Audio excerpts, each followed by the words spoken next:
कि आपको अक्सर थकान, चक्कर या कमजोरी महसूस होती है, तो हो सकता है कि आपके शरीर में सोडियम की कमी हो गई हो। जी हाँ, सोडियम सिर्फ खाने का स्वाद नहीं बढ़ाता, बल्कि हमारे शरीर की मांसपेशियां, दिमाग और नसों को सही तरीके से काम करने के लिए भी बेहद ही जरूरी होता है। जब इसकी मात्रा बहुत ही कम हो जाती है तो इस स्थिति को हाइपोनेट्रीमिया कहा जाता है, जो कभी कभी जानलेवा भी हो सकती है। आइए इस वीडियो में सरल भाषा में समझते हैं कि सोडियम की कमी से क्या होता है और इसकी वजह क्या है। सबसे पहले बात करते हैं सोडियम की कमी से क्या होता है, यानी कि क्या सिम्टम्स दिखाई देते हैं। उसमें नंबर 1 है लगातार थकावट और कमजोरी महसूस होना। जब शरीर में सोडियम कम हो जाता है तो कोशिकाएं सही से काम नहीं कर पाती। नतीजा यह होता है कि मांसपेशियों और दिमाग तक एनर्जी सही से नहीं पहुंचती। इस कारण आपको हर समय थकावट, सुस्ती और कमजोरी सी लगती है, भले ही आपने ज्यादा मेहनत न की हो। सोडियम शरीर के नर्व्स और मसल्स फंक्शंस के लिए भी जरूरी होता है। इसके कम होने पर कोशिकाओं में पानी भर जाता है और वे सुस्त हो जाती है। दूसरा लक्षण है चक्कर आना और सिर भारी लगना। सोडियम दिमाग की नसों और न्यूरॉन्स को सही से सिग्नल भेजने में मदद करता है। जब इसकी मात्रा गिरती है तो न्यूरोलॉजिकल एक्टिविटी धीमी पड़ जाती है। इससे सिर चकराना, भारीपन महसूस होना या संतुलन बिगड़ना आम बात है। अचानक खड़े होते ही सिर घूमना ये लो सोडियम का संकेत हो सकता है। तीसरा लक्षण है उल्टी या मतली जैसा महसूस होना। डाइजेस्टिव सिस्टम भी इलेक्ट्रोलाइट्स पर निर्भर करता है। जब सोडियम का स्तर गिरता है तो पेट और आंतों की नसों पर भी उसका असर पड़ता है। इससे आपको जी मचलना या उल्टी जैसा लग सकता है। ध्यान दें, यदि उल्टी लगातार हो रही है तो इससे सोडियम और भी ज्यादा कम हो सकता है, जिससे स्थिति और ज्यादा बिगड़ सकती है। नंबर 4 है मांसपेशियों में ऐंठन या कमजोरी। सोडियम मांसपेशियों को सिकोड़ने और फैलने में मदद करता है। जब यह कम हो जाता है तो मसल्स का कंट्रोल बिगड़ने लगता है, जिससे आपको मांसपेशियों में खिंचाव, दर्द या ऐंठन हो सकती है। अक्सर देखा गया है कि गर्मी में ज्यादा पसीना निकलने के बाद पैरों या हाथों में अकड़न महसूस होती है। पांचवा सिम्टम है मानसिक भ्रम, सुस्ती या बेहोशी। सोडियम की गंभीर कमी दिमाग पर सीधा असर डालती है। व्यक्ति को सोचने में परेशानी हो सकती है, वह सवालों के सही तरह से जवाब भी नहीं दे पाता और धीरे धीरे बेहोशी तक आ सकती है। ये तब होता है जब दिमाग की कोशिकाओं में जरूरत से ज्यादा पानी भर जाए, जिससे ब्रेन स्वेलिंग का खतरा भी बढ़ जाता है।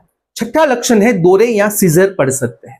अगर सोडियम का स्तर बहुत ही ज्यादा गिर जाए, जैसे कि 120 मिलीमोल पर लीटर से कम हो जाए, तो मस्तिष्क की कोशिकाएं जरूरत से ज्यादा सूजने लगती है। इससे इलेक्ट्रिकल एक्टिविटी बिगड़ती है और सीजर यानी कि दौरे आ सकते हैं। यह एक इमरजेंसी सिचुएशन है और तुरंत अस्पताल में जाना चाहिए। अब आइए बात करते हैं शरीर में सोडियम का स्तर कम क्यों होता है, यानी कि इसके पीछे कौन कौन से कारण रिस्पॉन्सिबल होते हैं उसके बारे में। हमारे शरीर में सोडियम का लेवल कई कारणों से कम हो सकता है। कभी कभी ये कारण एक साथ भी हो सकते हैं, अलग अलग भी हो सकते हैं। आइए एक एक करके इसे सरल भाषा में समझते हैं। सबसे पहला कारण है बहुत ही ज्यादा पसीना आना। अगर आप ज्यादा गर्मी में रहते हैं, मेहनत वाला काम करते हैं या फिर घंटों तक एक्सरसाइज करते हैं, तो शरीर से पसीने के जरिए काफी मात्रा में सोडियम बाहर निकल जाता है। अगर इसकी भरपाई नहीं की जाए, जैसे कि ORS या फिर नमक से, तो फिर सोडियम की कमी हो सकती है। आपको ध्यान देना चाहिए कि सिर्फ पानी पीने से पानी की ही भरपाई होती है, लेकिन सोडियम जैसे इलेक्ट्रोलाइट्स की भरपाई नहीं होती। दूसरा कारण है बहुत ही ज्यादा पानी पीना, जिसे वाटर इंटॉक्सिकेशन कहते हैं। कुछ लोग एक ही साथ बहुत ही ज्यादा पानी पी लेते हैं, खास करके गर्मी में या स्पोर्ट्स के दौरान।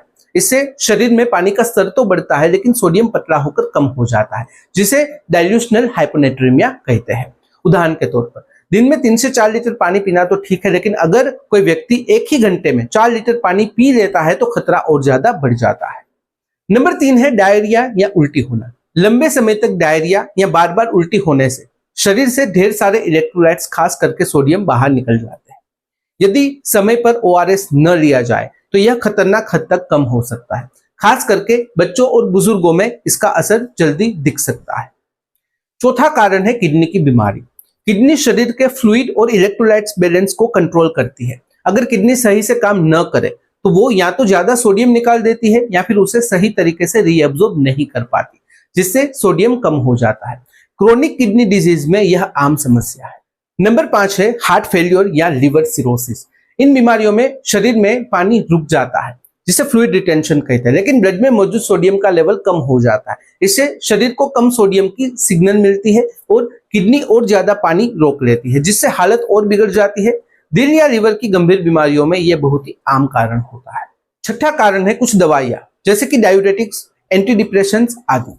कुछ दवाइयां जैसे कि डायूरेटिक्स, जिसे लोग पेशाब बढ़ाने वाली गोली कहते हैं, यानी कि वाटर पिल्स कहते हैं, शरीर से पानी के साथ साथ सोडियम भी बाहर निकालती है। कुछ मानसिक रोगों की दवा जैसे कि SSRI यानी कि सिलेक्टिव सेरोटोनिन रीअपटेक इनहिबिटर्स और हार्मोनल इलाज भी सोडियम के स्तर को कम कर सकते हैं। हमेशा डॉक्टर से पूछकर ही दवा लें, खासकर अगर कमजोरी या चक्कर जैसा कुछ महसूस हो रहा है तो यह थी जानकारी शरीर में सोडियम की कमी से क्या होता है, उसके कारण क्या है, इसके बारे में। अगर इस वीडियो से रिलेटेड कोई भी सवाल है कमेंट में बेझिझक पूछ सकते हो। कमेंट में अगर आप अनकंफर्टेबल हो डायरेक्टली मुझे मेल कर सकते हो qa.hm@gmail.com पर। तो फिलहाल इस वीडियो में बस इतना ही। आज का वीडियो ध्यान से देखने और सुनने के लिए आपका धन्यवाद। जय हिंद, जय भारत।